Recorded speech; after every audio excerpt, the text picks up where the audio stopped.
Marie-Sophie Lacaro est l'une des rares journalistes à avoir à la fois présenté le journal télévisé de 13h de France 2 et celui de TF1, s'installant comme un visage familier pour des millions de Français.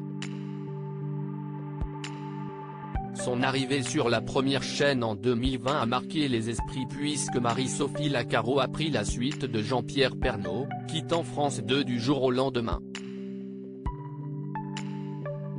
Le journaliste avait assuré la présentation du 13h de TF1 pendant pas moins de 3 décennies. Après sa prise de poste, la journaliste avait dû s'absenter de l'antenne pendant plusieurs.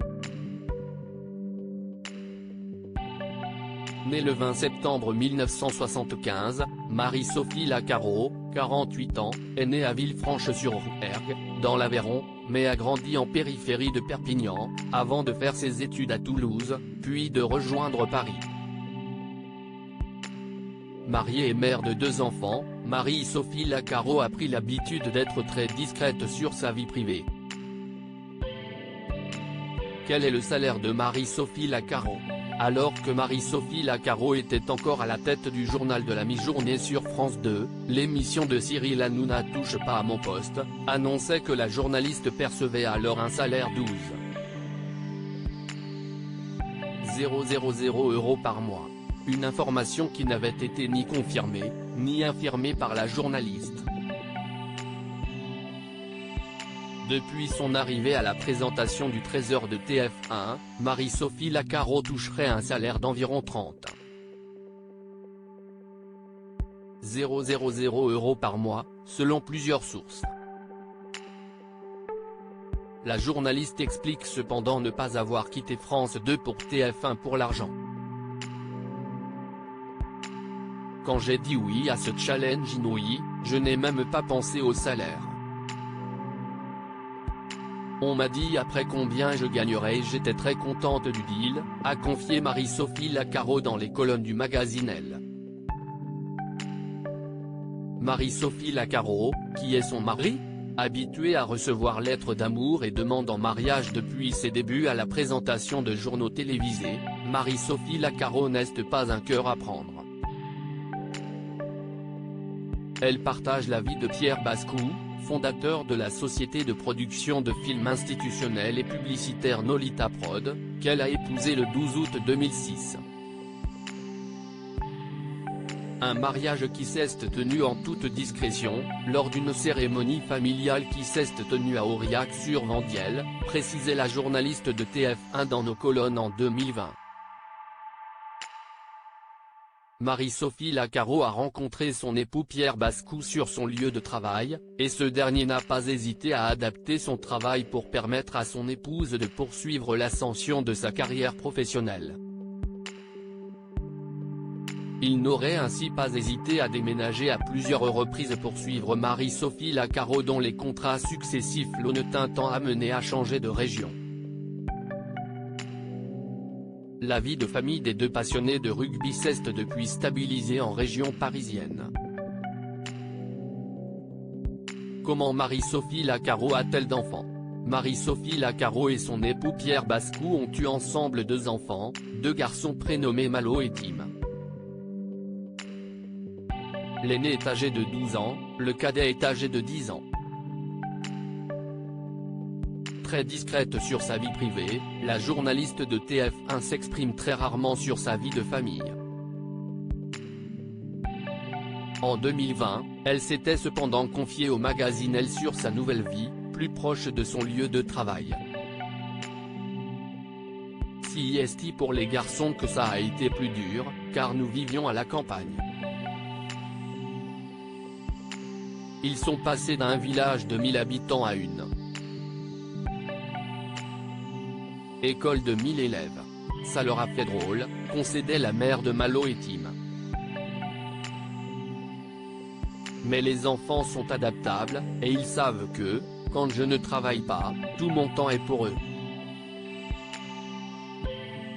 Marie-Sophie Lacaro a également pris l'habitude d'amener parfois ses 2 fils au travail. Marie-Sophie Lacaro longtemps absente du JT, pourquoi ? Moins d'un an après son arrivée à la présentation du journal télévisé de 13h de TF1, Marie-Sophie Lacaro s'est absentée de l'antenne. Un retrait qui devait d'abord durer quelques semaines, mais qui aura finalement duré 6 mois. Si est-il un problème de santé qui a poussé la journaliste au repos forcé? La journaliste souffrait d'une kératite amibienne, une infection oculaire rare, déclenchée en raison du port de lentilles de contact. C'est une infection de la cornée par des amibes, des parasites présents dans l'eau du robinet.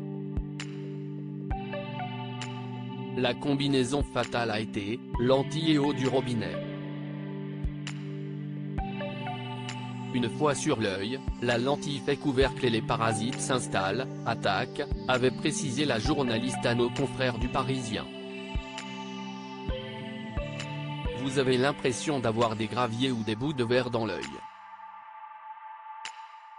La douleur irradie dans la tête et dans les dents.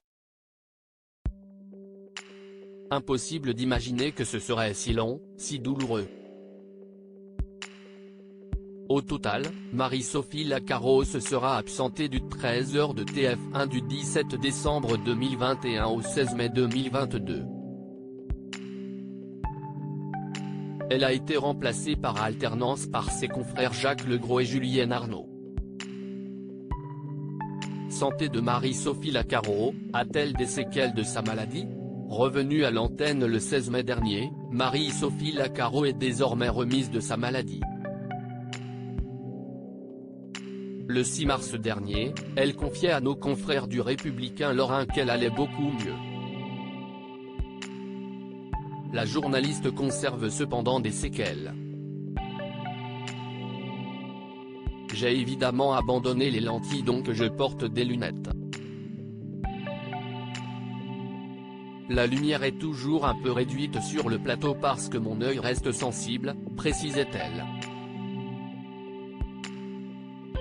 Conséquence inattendue de sa mésaventure de santé, Marie-Sophie Lacaro a reçu beaucoup de messages de remerciements et d'anciens malades pour avoir mis en lumière cette affection. Je peux vous garantir que, auprès de ceux avec qui j'ai échangé, plus personne ne se douche avec ses lentilles, assurait la journaliste dans cette interview. Et tout le monde a bien compris que la baignade plus les lentilles, c'est juste interdit parce que c'est trop dangereux.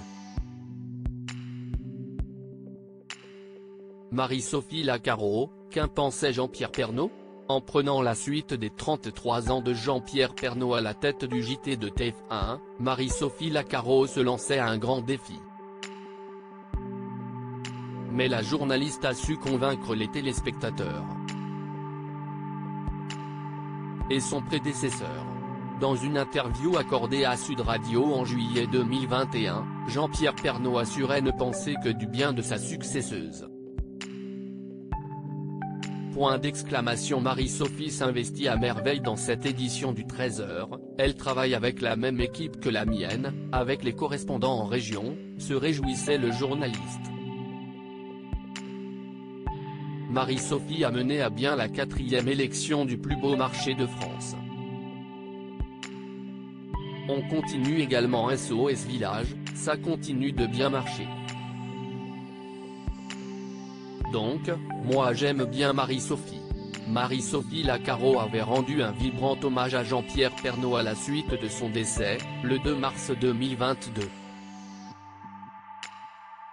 Crédit photo, Coadic Guirec.